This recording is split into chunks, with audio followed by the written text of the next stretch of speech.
Okay, so when we look at West, we look at people who move out West, and one of the biggest groups that moves out West will be the Mormons.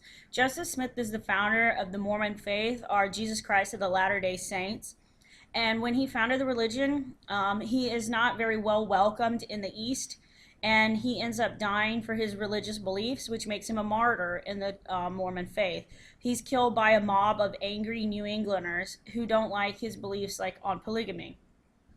Because Smith dies, one of his followers, Brigham Young, decides that things are maybe a little too hot here on the East Coast, and that he needs to go to a place where there is nobody and they can go ahead and establish their church the way they want to.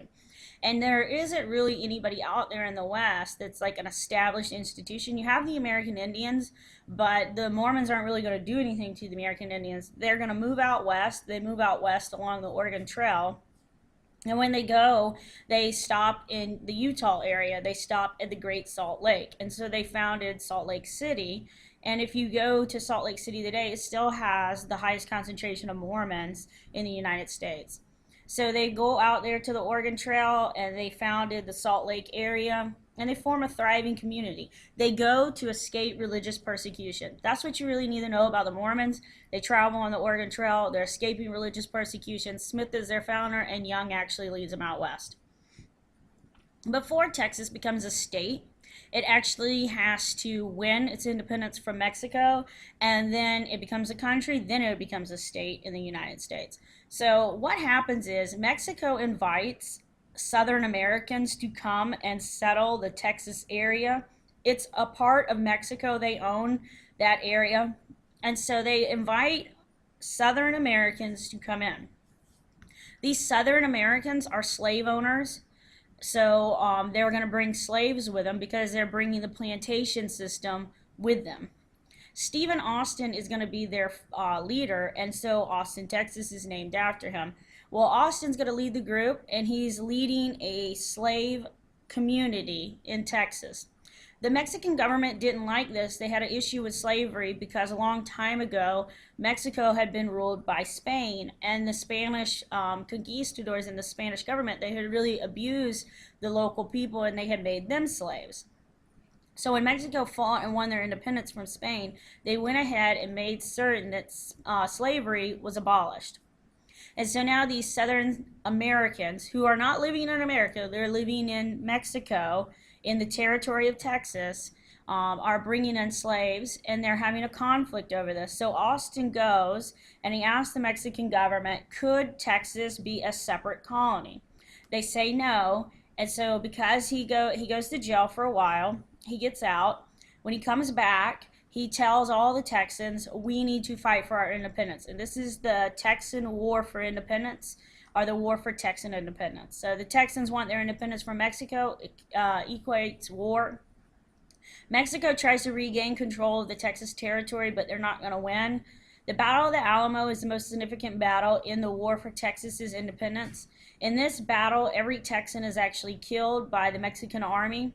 And because every Texan is actually killed, Sam Houston, who wasn't at the battle, he's going to go ahead and use this as a rallying call for all Texans. He's going to say, remember the Alamo. And everybody's going to be like, oh man, we got to join up and sign the military. And so they do. And more Texans sign up for the war, and it leads to a Texas victory in the War for Texan Independence. So in 1836, the Lone Star Republic is founded. Sam Houston's going to be their leader. And Texas is not a part of the United States. It's a republic. It's a separate country. It's the same thing with Hawaii. Remember, Queen Liliuokalani actually owned and operated Hawaii, but really who was actually owning and operating Hawaii was American plantation owners there. They overthrow her, they make Hawaii a republic, and then when things get bad, like a tariff rate increase, they go ahead and they ask the United States to annex Hawaii, and therefore they don't have to pay the tax. It's going to be the same thing with Texas. Texas is a separate country, and then when things kind of get hot and heated between the Republic of Texas and Mexico, they're going to ask the United States to go ahead and annex them, and we do. In the Mexican-American War, or the Mexican War, Texas applies to the U.S. for statehood. They want to go ahead and become a property of the United States, a state. and we're going to go ahead and agree, and we're going to annex them in 1845. This is a huge issue in the election of 1844. So President Polk believes in annexation. He believes in annexing Texas. So he says, yeah, let's go ahead and annex Texas. And some people are a little iffy on it because Texas is a southern slave state, or it's a southern slave republic, and so we know that it's going to become a state that's a slave holding state. So you had the northerners who are a little like iffy about whether we should annex Texas. So Texas opens up the question of slavery again, and whether we're going to have a balance in our Congress. So the annexation of Texas, the only reason why it actually has any opposition is the simple fact that the Republic of Texas, a separate country, already had slavery. And we know that once we annex it, it's going to keep slavery. Why do they actually apply the statehood status? They know that war is coming with Mexico, and it's coming over a border dispute. So the Mexican-American War, or the Mexican War, starts because there's a border dispute between the United States and Mexico. War breaks out between the U.S. and Mexico once we annex Texas, and Zachary Taylor and Winfield Scott become notable names in this. Taylor is going to later become a president. Winfield Scott is the guy who creates the Anaconda Plan in the Civil War. And so what you're kind of seeing is this is a generation that is going to remember war as something glorious because it only takes us a couple months and we win the actual Mexican-American War, and we win a whole lot of land. And so when the Civil War comes about, their kids who are now adults are going to think that war is glorious. And some of the same people who fought in the Mexican War are going to fight in the Civil War. You're looking at a war that really kind of starts 1846 to 1848. I mean, it's really not a long war because the treaty is the part that takes the longest with the war. When you look at spoils of war, so what do we get? Mexico is going to be defeated. The border is now going to be set at the Rio Grande River. The Treaty of Guadalupe Hidalgo is going to be signed, and this is where Mexico cedes. That means they give up Colorado, Arizona, parts of it. They don't give it all to us. New Mexico, Wyoming, California, Nevada, and Utah. All of these areas are very valuable later. Like Colorado, Nevada, California, we're going to have gold strikes in these areas and silver strikes. And that is going to help the U.S. economy become strong, particularly later in goal 2 and in goal 3 and later in life. I mean, just in general, these are huge gold strikes and silver strikes in these areas. In 1853, the United States is going to go ahead and purchase the rest of Arizona and the rest of New Mexico, the parts that we didn't get in the actual treaty. So here is the Treaty of Guadalupe Hidalgo. So we get all this. And then the Gadsden Purchase just gives us the rest. So by 1853, the United States pretty much looks like it does today, at least as far as the continental 48 states. Not all the states have been created. They're going to be created over time. Zachary Taylor is going to get elected president because he's a war hero. And then California in 1849 has a gold rush. In 1848, gold is found, it's discovered in California. And then by 1849, all these 49ers try and get out to California to get rich quick. I mean, it's a lottery. You know, you hit gold or you don't hit gold. So this is what we kind of look at with Manifest Destiny. So now what we're going to do is we're going to look at the reform period within Goal 2. So I'm going to try and go over this pretty quick.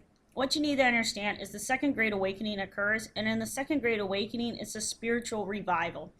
So the First Great Awakening was about hell and fire and brimstone, and everybody was condemned to hell, other than these elect few.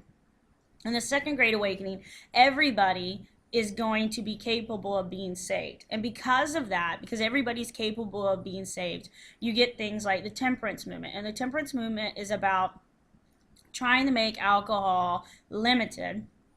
And then it becomes the abolition movement, the abolishment of alcohol. So you'll get the prohibition movement coming out of it. Then you have asylum and the penal reform. What that is the mental illness, and then your prison reform is going to come. You get abolitionism of slavery. And remember, abolition, abolishment, It's all the same. It's doing away with it. You're going to get women's rights that come out of this, and then you're going to get educational rights that come out of this. So during the Second Great Awakening, you kind of get this nice period where people are starting to reflect on what they would like to see America become. The Second Great Awakening starts with Charles Finney. He's the leader of the movement, and it's really a response to the fact that religion is kind of trying to change. And religion is trying to change where everybody can be saved. And so it kind of goes throughout the country very quickly. Transcendentalism is another movement that we see. Transcendentalism is a kind of a back to a simple life. It's a belief in a simple lifestyle, a back to nature movement. It's very similar to the hippies in the 1960s. They believe in focusing on the individual, self-reliance, and peaceful protesting of unjust laws. So Walt Whitman, he writes on Leaves of Grass. But the big guy that you need to know two of them. One of them is Ralph Waldo Emerson. He's the leader of the Transcendentalists, and he wrote like Nature. The other guy that you really need to know is Henry David Thoreau, and Henry David Thoreau wrote Civil Disobedience. When he wrote Civil Disobedience, he says that if you don't like a law, then you can peacefully protest it. So be civilly disobedient. And so you would protest, like, with signs, or you would just refuse to, like, pay a tax. And that's exactly what Henry David Thoreau did. He refused to pay a tax for the Mexican War. He didn't agree with it, so he didn't pay for it, and he went to jail. It's passive resistance. His book, Civil Disobedience, is going to influence people like Dr. King and Mahatma Gandhi, who's going to lead the Free India movement. And Dr. King is going to lead the Civil Rights movement. When you look at the Transcendentalists, I mean, they just write a whole bunch of different stuff. Emerson's big book is like Self-Reliance. Thoreau's big book is Civil Disobedience. So make certain you know that these are the two big guys in the actual Transcendentalist movement. Education is going to be advocated by Horace Mann. Horace Mann believes that if the United States wants to remain a democracy, that we need to educate the masses. So he advocated, that means he spoke out for public schools and equal education. You had to look at this time period. Most kids were not getting an education because they were having to work in the factories, and poor people really weren't getting an education because of that reason.